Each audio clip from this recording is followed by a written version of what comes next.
ALLYRENEE, and I'm back. And I'm better.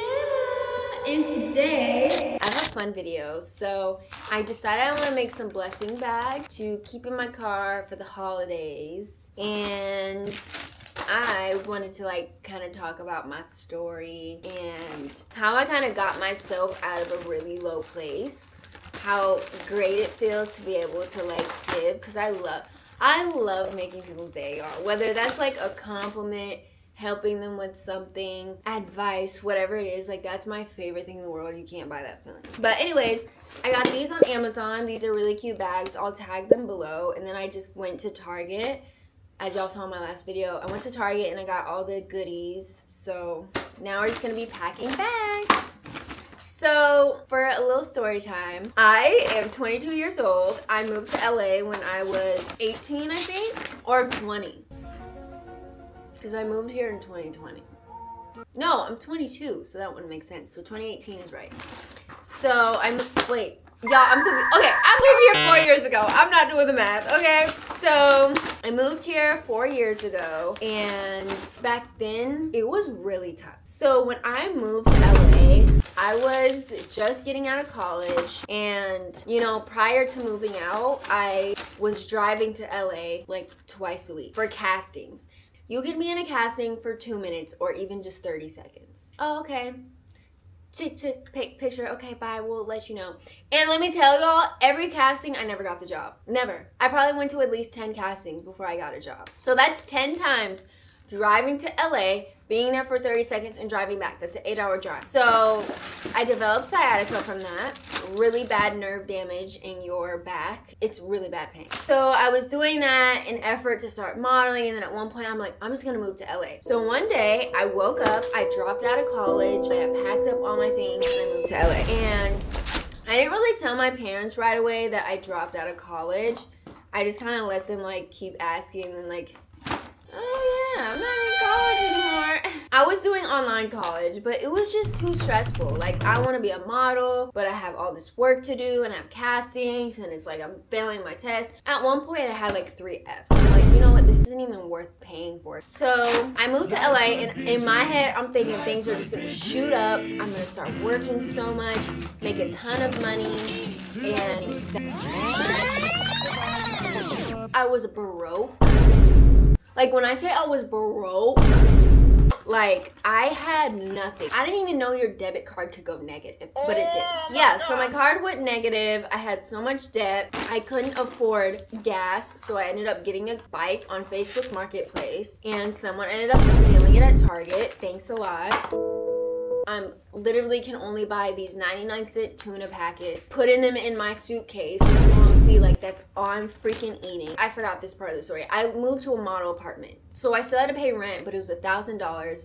We lived with 6 girls. That was also dreadful in itself, but it was a place to stay. And in the midst of that, when I moved out to LA, I didn't know the whole promoter scene. I didn't know that was a thing. So those of you who are watching who don't know what promoters are basically, in my definition, it's a guy that gets paid to bring pretty girls to clubs, because if there's more pretty girls in the club, there's more people in the club, and they charge the guys, they make more money. So I look at it as I'm getting lusted over, and they may take us to a fancy restaurant, we may go eat steak with gold on it, but we get to go to the club after for free, and then guys lust over us.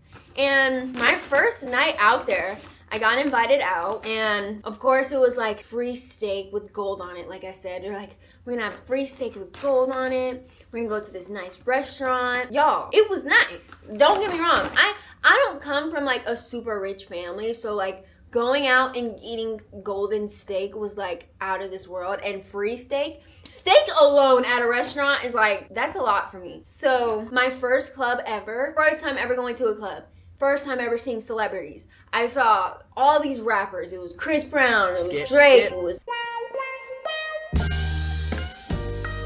all of them were at the same club that night. And I was just is this normal? Like, this is what LA is? And I'm not huge on like celebrities. Like, I don't freak out when I see them. As I kept living in LA and the weeks went by, and it's like, I started to see the pattern and I saw how it was making me so distracted. Like, it was a good month of me going to clubs, y'all. Like, I was going to clubs and every time I went, I hated it. I would Uber home. Like, almost every time I went to club, I'd Uber home. And I just knew it wasn't my thing, but I felt myself trying to force myself to like it because it seemed like that was what we're supposed to do. And I'm just noticing, like, I'm not working at all. Like, I'm not making any money. I'm not having any jobs. I'm not booking anything. So I'm like trying to like wake up. Like, and one day I made the correlation. I'm like, I'm getting distracted by this lifestyle. I hated saying no to the girls that I lived with, but it's like, y'all, this ain't my thing. Like, I tried to make it my thing, but it's not my thing. And y'all, my jobs, maybe like a couple months or so, my jobs started to shoot up. Like, now I'm getting 1 job a month. Then I'm getting 2 jobs a month. Now I'm getting 3 jobs a month. And then it went to 3 jobs a week. Y'all, I went from no jobs a month to 3 jobs a week. Of course, over time. Also, can't forget, y'all, in the midst of that, I was in a really toxic situationship. That situationship killed me. I won't even say I was in love with him, but I was just overly obsessed with him liking me back. No offense to you if you watching this, but like, he wasn't that special. I don't know why I was letting him step all over me. He would like never FaceTime me. He would never give me flowers. He would barely take me on dates. He was mean to me. And like, I was just like, why won't he like me back? And I was giving all my heart. I was giving it, giving it, giving it.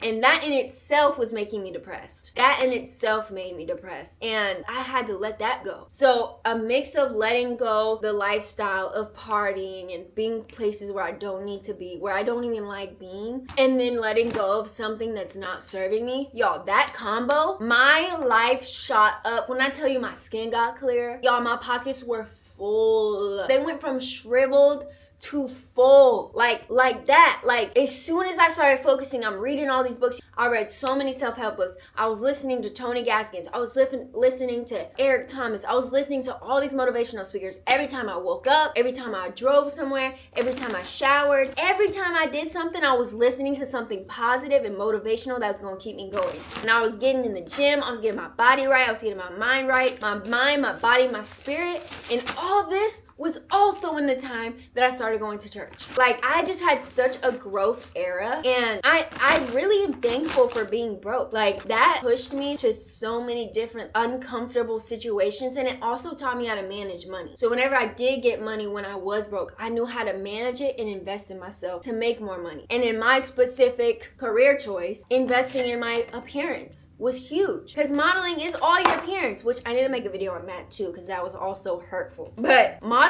is all your appearance. So I would invest in facials. I would spend my last on a personal trainer. I would spend my last on a facial. I would spend my last on the healthier food at the grocery store. And I wouldn't buy no shoes. I wouldn't buy no clothes. I wouldn't buy nothing other than I knew what would make me more money in the long run. And also, in any career choice, appearance is currency. How you walk in a room, people will treat you different if you're trying to network. And I'm not even talking about how you look genetically, but how you dress yourself. Is your hair done? Is your skin cleaned up? Do you have like crust on your face? Like, really focus on showing up and being presentable everywhere you go. That's very important. But all to say, I really heavily worked on myself for years, y'all. Like, and I'm so thankful for that, and I'm so thankful that I stood on business when I let go of that guy. Maybe I just don't like clubs. This is just not my scene. This is not my scene. This is not where I belong. And when you notice there's a correlation with your lifestyle and you're not where you want to be financially, in your relationships, in your body, whatever it is, if you're not happy with something, you need to correlate it with how you're living your life. The choices you're making now, you're not going to change your situation if you keep those choices. You got to change something if you want change. You have to. We don't ever want to change none, but we want our bodies to change. We want our relationships to change. We want our finances to change. You ain't just going to wake up rich. You are not going to just wake up rich. It's not going to happen. It's never, ever going to happen. So if you want to keep being comfortable, well, you better be comfortable with where your finances are at, or where your life is at, whatever's at. You have to make changes. And I know it's easier said than done. I know that. But it's like, you gotta do it for future you. Like future you is gonna appreciate if you change who you're talking to, change the dynamic of your life, change your daily habit. That's what you have to do sometimes. And it's not fun, y'all. It's not fun. Leaving your comfort zone and not knowing what's on the other side of that is not fun, because you have no idea.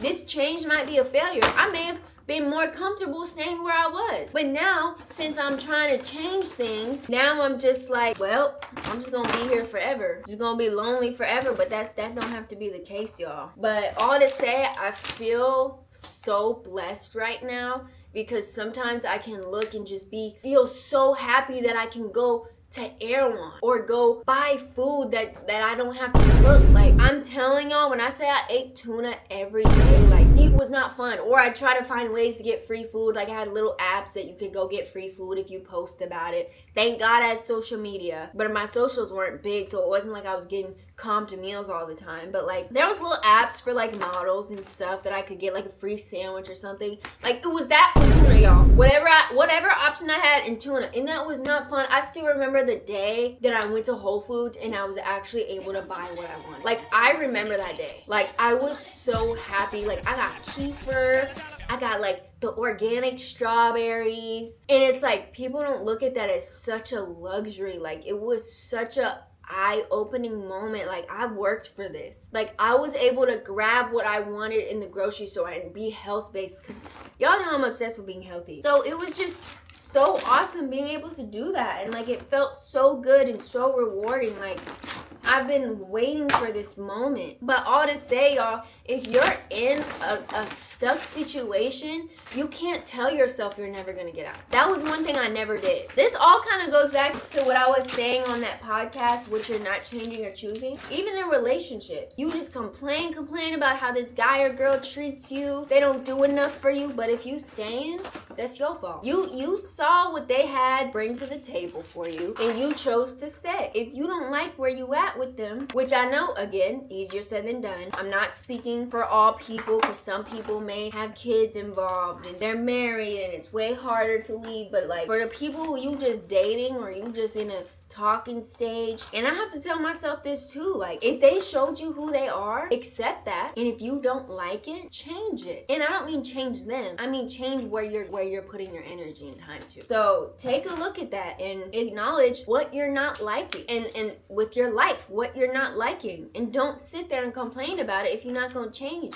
And same with, like, if you're getting hurt, y'all, this is completely off topic, but if you're getting hurt by somebody, that doesn't mean turn around and change your heart and go treat other people bad. That's what I don't agree with anybody. Anytime someone hurts me, my first thing I remind myself, I'm like, Allie, don't change your heart. Do not change your heart. We got to stop trying to change your heart. I'm about to start treating guys how they treat us. No, because the minute you come across a good guy and you treat him dirty because this guy did you dirty, that's when you're wrong. Because this guy could have had everything right for you, but now you doing him dirty because of the pain you got from this guy who just wasn't grown up. This guy was a boy, but you got this man who's trying to give you the world, and now you're treating him wrong. And vice versa for guys too. This girl cheated on you, so I'm gonna cheat on it. No, but that's the thing. Don't change your heart, change your type. Do not change your heart, change your type. All right, y'all, I finished packing the bags. Your girl started preaching, but I got the bags. They're so cute. I'm gonna start writing notes in them. I obviously can't talk while I write notes.